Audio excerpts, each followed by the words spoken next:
अस्सलाम वालेकुम। आज मैं फ़िज़िक्स की 9th क्लास की फ़िज़िक्स के चैप्टर नंबर 3 का 3.9 न्यूमेरिकल समझाऊंगी, जिसमें वो हमसे कह रहा है कि how much is the force of friction between wooden block of mass 5 kg and the horizontal marble floor. वो कहता है एक वुडन का ब्लॉक है जिसका मैस कितना है 5 kg। वो किधर पड़ा हुआ है? मार्बल फ्लोर में। हॉरिजॉन्टल मतलब ये मार्बल फ्लोर हो गया और उसके ऊपर एक वुडन का ब्लॉक पड़ा हुआ है।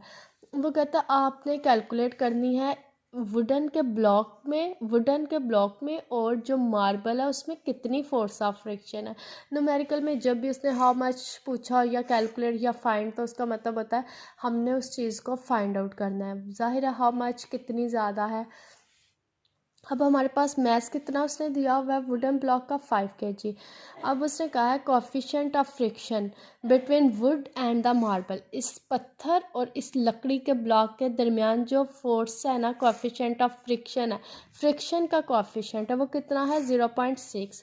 कोफिशिएंट ऑफ फ्रिक्शन हमारे पास कितना हो गया 0.6। हमें फाइंड क्या करना है? फोर्स ऑफ फ्रिक्शन को।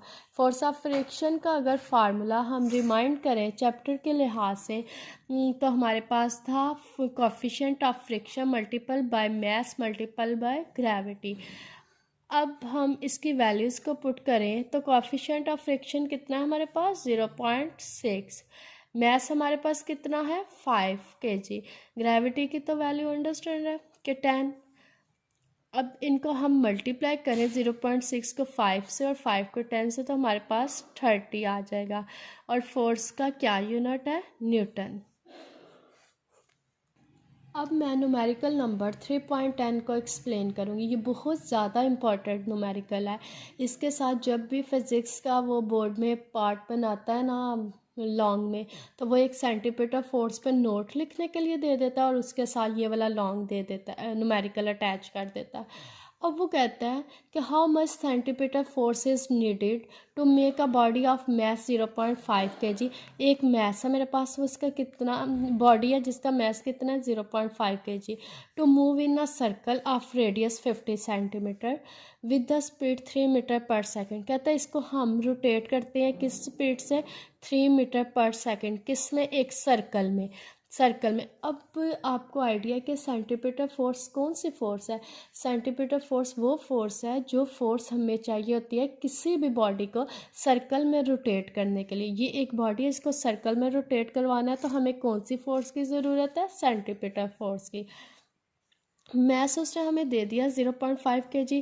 आपने साथ ये चेक कर लेना है कि जो यूनिट उसने दिया हुआ है क्या वो स्टैंडर्ड है? ऐसा यूनिट्स है जी। मैस का तो kg स्टैंडर्ड यूनिट है, ऐसा यूनिट है। नेक्स्ट हम देखें तो रेडियस का तो सेंटीमीटर स्टैंडर्ड यूनिट नहीं, ऐसा यूनिट नहीं।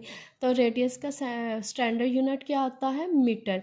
तो हम 50 को किस पे डिवाइड करेंगे? 100 पे। सेंटीमीटर को मीटर में चेंज करने के लिए हम किस में डिवाइड करेंगे? 100। तो हमारे पास क्या आ जाएगा? 0.5 मीटर। वेलोसिटी उसने कितनी दी हुई है? 3 metre per second. Centimetre force मैं फाइंड करूँगी। इस सी का मतलब है सेंटीमीटर, एफ से फोर्स। अब इसका फार्मूला अगर रिकॉल करें चैप्टर से, तो हमारे पास क्या था? mv²r। अब एफ सी, एम की क्या वैल्यू है मेरे पास? 0.5। वी की क्या वैल्यू है? 3 का स्क्वायर। आर की क्या वैल्यू है? 0.5। 3 का स्क्वायर ओपन किया तो 9, 0.5 0.5, ये दोनों कैंसिल हो गए और मेरे पास क्या बच गया? 9। सेंटीमीटर फोर्स मेरे पास कितनी आ गया? 9। क्या यूनिट है फोर्स का? न्यूटन। एक बात जहन में रखिएगा कि जब भी फोर्स है वो कोफिशिएंट ऑफ फ्रिक्शन, मतलब किसी भी चीज़ में फोर्स को फाइंड करना है तो उसका यूनिट एक ही है स्टैंडर्ड, वो क्या है? न्यूटन।